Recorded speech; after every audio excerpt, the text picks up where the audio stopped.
Welcome back to Metallic Art. Today I'm going to quickly walk you through how I tackle this painting of a cute little hamster in a mug.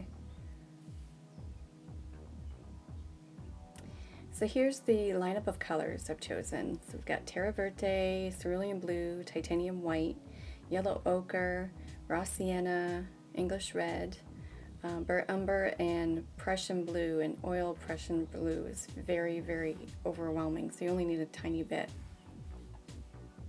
So looking at my reference photo, you can see I've only selected colors that I've seen in the photo.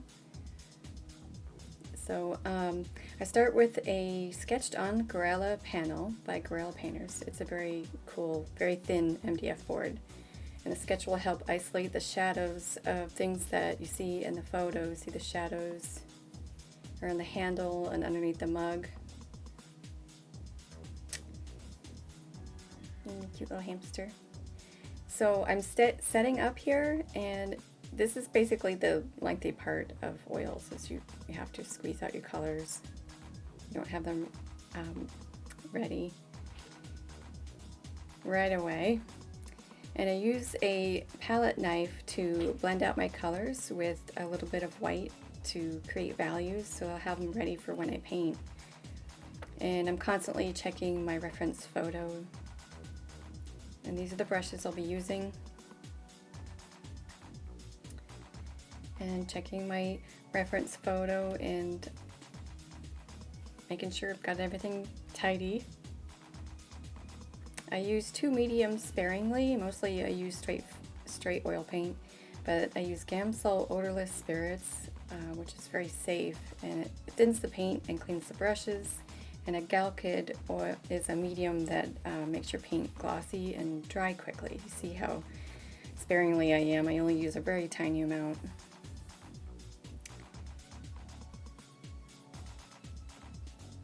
So there is another medium called linseed oil, and this is already in the paint, so it's very natural, and it'll extend the life of the oil, keep it more wet longer, for maybe a day longer. So you can work with your paint and rework some things another day. You can also clean your brushes with it.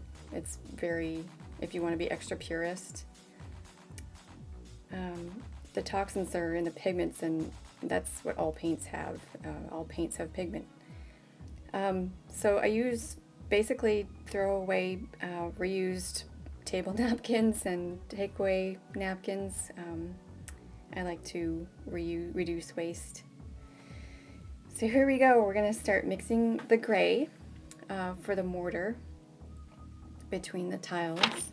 And I know the MDF board I've primed is already gray, but I needed a lighter gray for the mortar, because it's not stark white. If you have shadow, you're going to have some gray, and the tiles do stick out a little bit. So I'm doing this very sloppily because this is going to be covered up with the green tiles afterward. So really, I don't really have to be too exact at this point. So here we go with the greens. I decided to go ahead and do each tile a different color, kind of like a different hue, because tiles, if you get a natural tile, they're all different colors anyway. But I did concentrate the darkest ones behind the cup.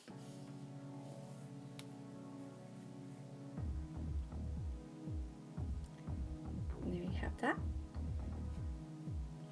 Now down below, I wanted to use a palette knife on this part, basically because it creates texture and variegation in the paint when it's applied. And this bottom down here is a wood table or counter, and I want to ensure that it is there's variations in the color down there, and that's not just one solid color. And I'm trying to find the values of the shadow that are behind the mug there.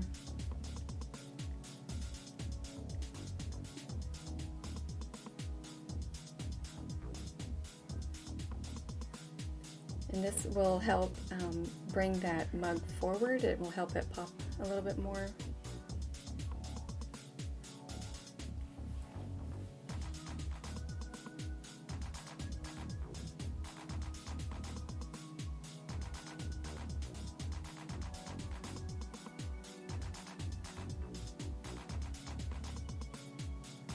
Another thing the palette is good for is kind of making straight edges and, you know, sort of definitive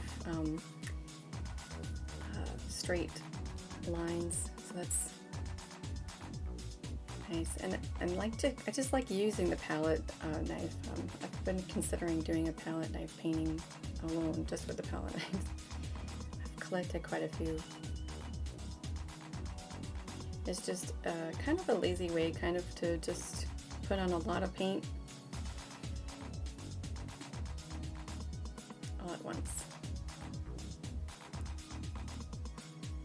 So now that that's done, I'm grabbing a flat brush, which is kind of small because this is only 6 by 8 inches, and I'm just smoothing all of that out and redefining the shadows. And I will start mixing for the rest. The inside of the mug is white, but shows up kind of in a shade. And the mug itself is reflecting some of that wood on the right side there.